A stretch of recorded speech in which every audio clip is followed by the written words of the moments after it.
Hey everybody, hope you're all doing well. I'd like to do a quick little video, kind of let everybody know what I've been up to. Been really busy lately, working on a new project.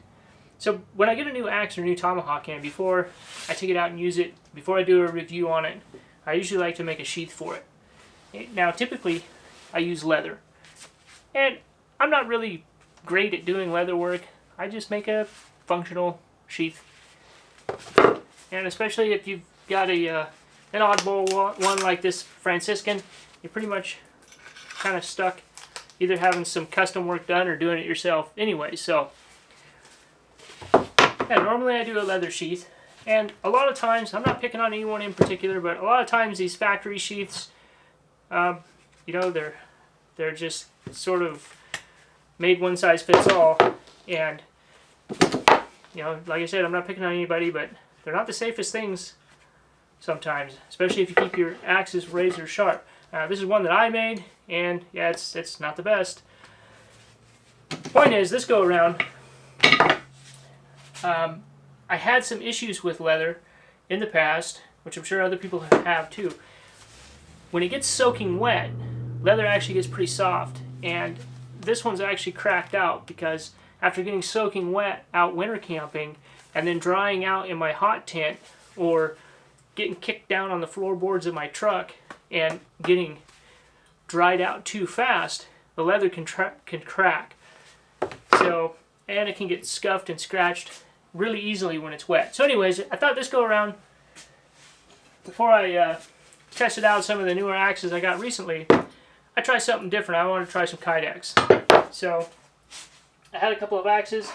I started playing around with this Kydex material. And I know I'm kind of late to the game,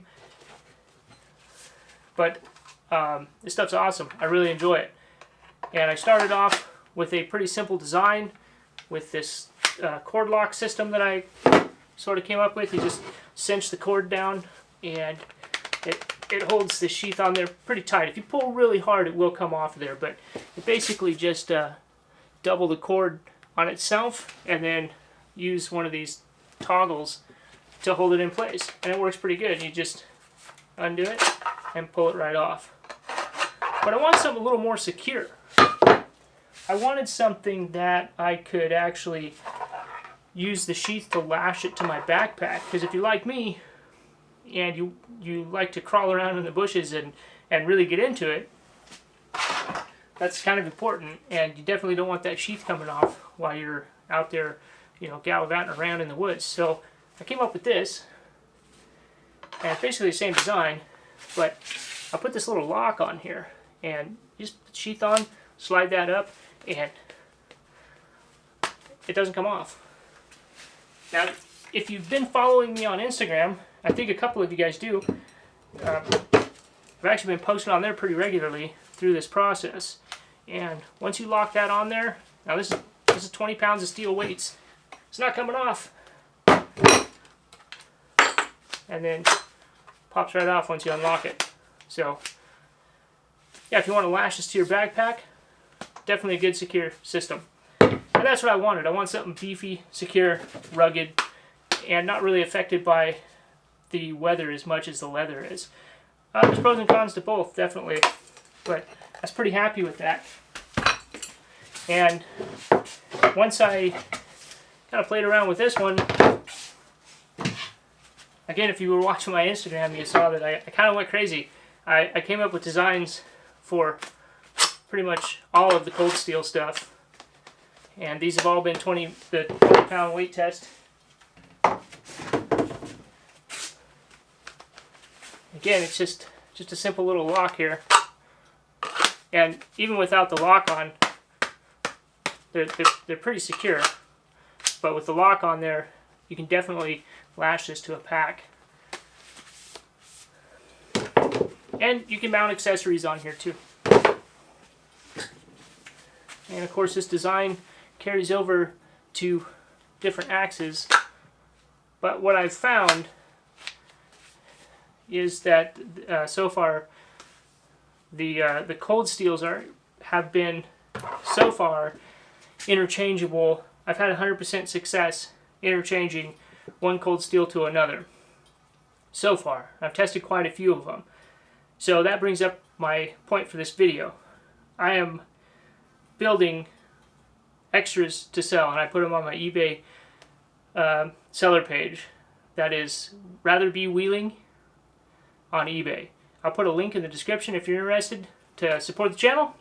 You can support me by buying some of these axe sheaths. Now, I've tried to price them fairly. I'm using the best components I can find. I'm not using the cheapest ones I could find because I want good quality stuff that's going to last. I hesitated for a while because I wanted to make sure that they're reasonably well made, and that I was happy with the quality of my own work to be able to feel confident enough to sell them to other people. But the screws are good quality screws. From what I understand, they're the ones I'm buying are made in the U.S. The eyelets are, I believe, pretty sure they're military grade. They are not the cheap knockoff style that split, and that's the way I want to keep it. So, yeah, I've tried to price them accordingly. The Kydex is good quality Kydex. So, yeah, I've got some different colors. Whatever I've made, I went ahead and posted up there. So, if you have questions or comments or anything like that, feel free to post it down below. Let me know what you think. Any specific requests, go ahead and post it down below. We can see about conversations. I'm not too keen on doing certain requests because shipping is expensive at this point.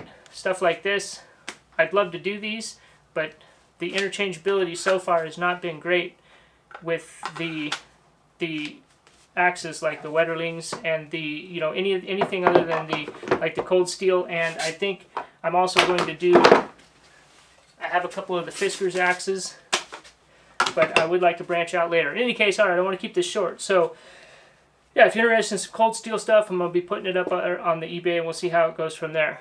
So, alright, thanks for your time, guys. Stay safe, practice your skills, leave a comment, leave a suggestion. Constructive criticism is always welcome. That's how we learn. Until next time, guys, stay safe.